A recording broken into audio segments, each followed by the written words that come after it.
guys, welcome back to Tank Chats. Today we are doing this is going to be episode 28. So nudge nudge, hint hint, wink wink. We're doing 3 videos in one spot in the same day. So you're gonna get 3 videos posted today, 3 new episodes. So I'm really trying to get back into this, guys. So without further ado, we're gonna hop into the M4A3E8. All right, so hopping into the history of this vehicle, guys, I'm not gonna bore you with all the history of this vehicle again because I've done Shermans before, but I've really wanted to do the M4A3E8 for a while. So this is your Easy 8 variant. They would nickname it the Easy 8. So production of these started around like 1940, 1942. The first ones rolled off the assembly line in 1942. That was your M4 and M4A1 variants built by Chrysler and General Motors and stuff like that.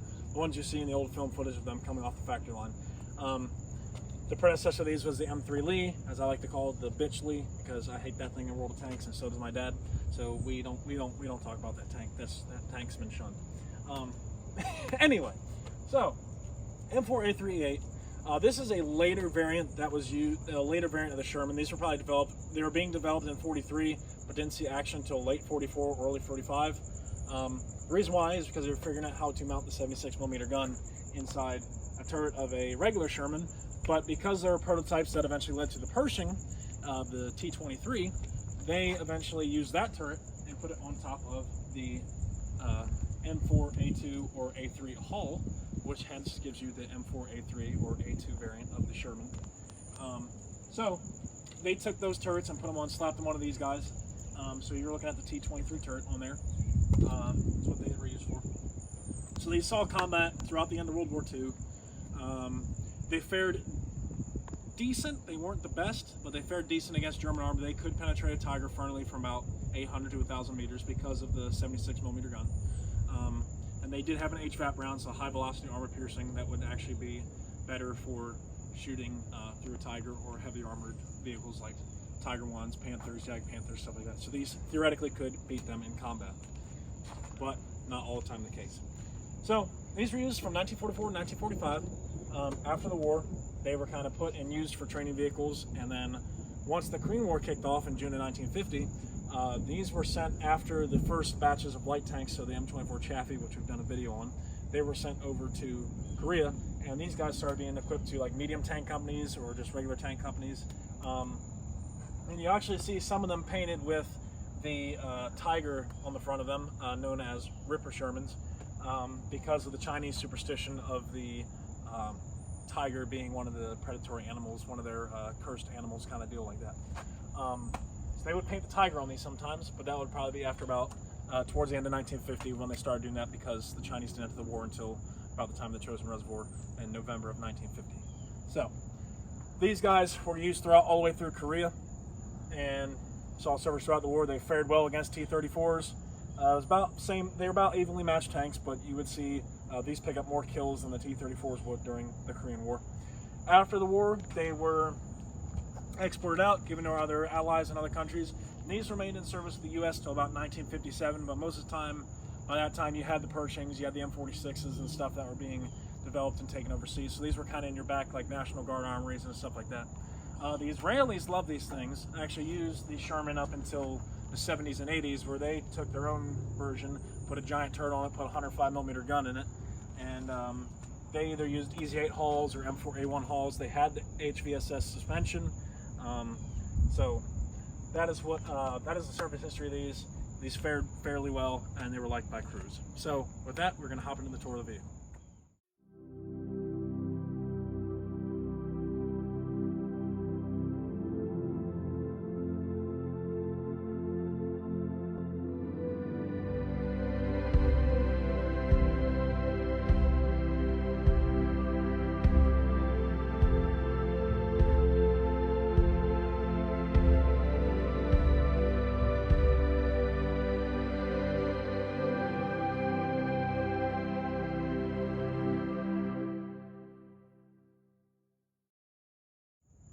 Alright, so hopping into the tour of the vehicle, you guys. So you got your M4A3 Sherman hull.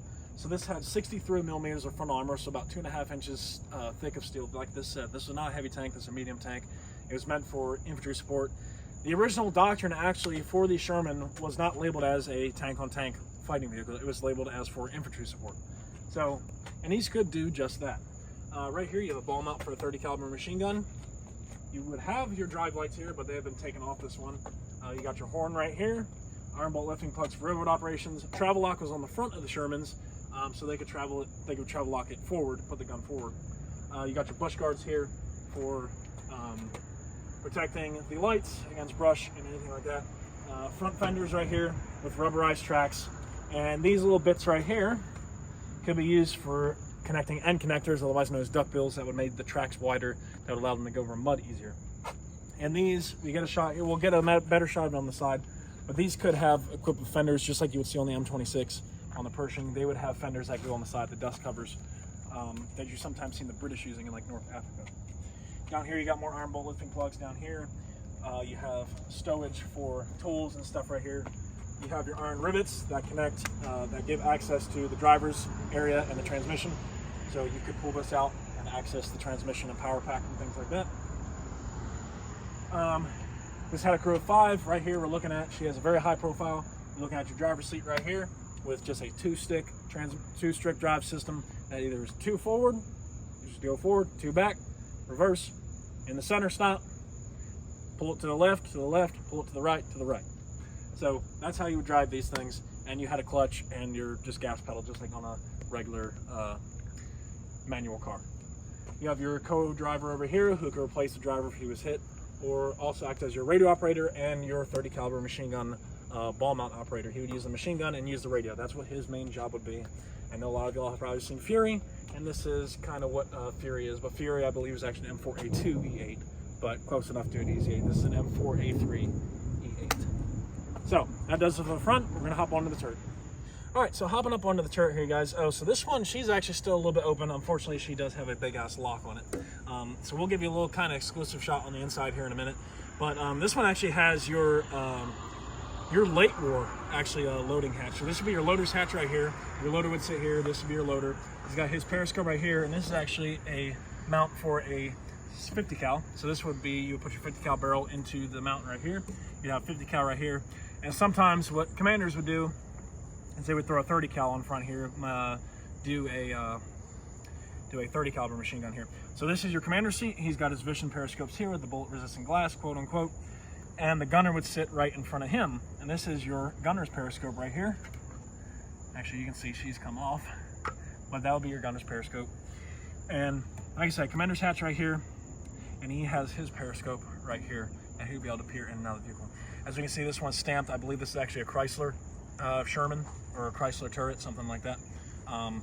So she's stamped right there. But as I said, this is the T-23 turret that was used on the T-23 tank, prototype tank. They put in behind you there the M1A1 76mm gun, which had the muzzle brake on it. The difference between the M1 and the M1A1 is that the muzzle brake was on the M1A1, and the regular M1 76mm gun was just straight barreled, didn't have a muzzle brake.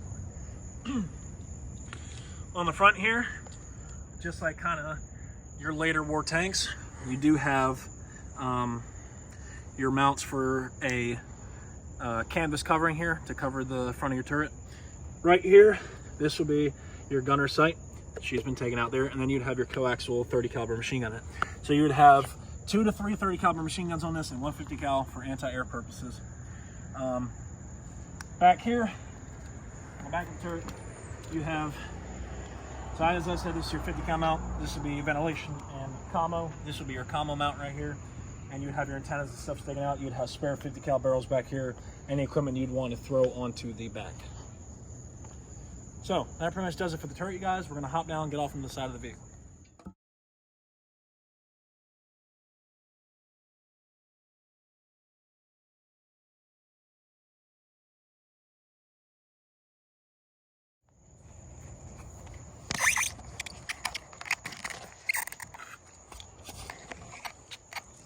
Alright, so hopping into the side of the vehicle, you guys here. So what designates this as an E8 version of the Sherman, M4A3E8, is actually your HVSS suspension system, or your high volume suspension system.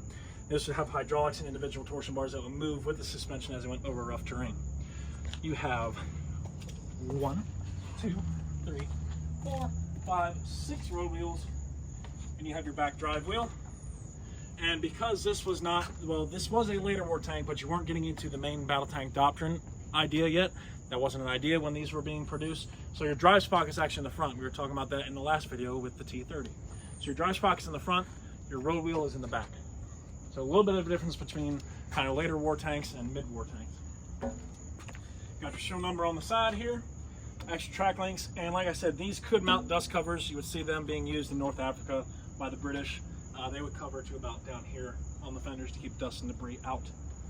Right here, you'd have a spot for radio, binoculars, anything you would throw in there, radio, binoculars, anything like that.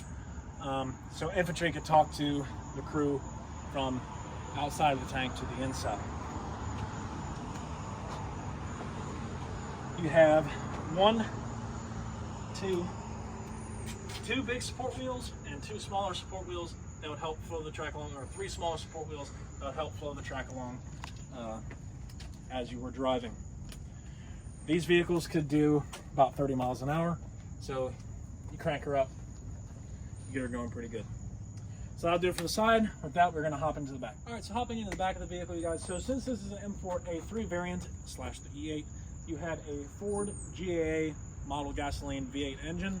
That would power this baby up to about 30 miles an hour. If you took the no fun switch off, took off the speed governor, I could reckon you'd probably get her up to about 32 to 35 miles an hour, but wouldn't push her that hard. Back here, so this is kind of a later war adaptation you would see on Shermans. They would put the stowage bustle and weld it onto the back here. You would put jerry cans, extra supplies, rations, and stuff like that back here, as well as that would lead to the engine deck. You got your engine deck right there where we just talked about the engine previously. Rear fenders, this one does not have any bumper markings other than the serial number.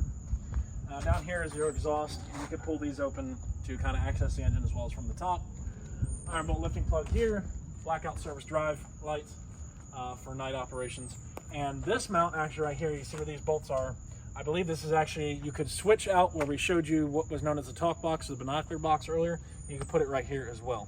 So it could either be back here on the side, wherever the crew chose to put it, but a lot of times they would put it in the back so the infantry would kind of be protected from behind the vehicle. Got bush guards and more iron bolt lifting plugs.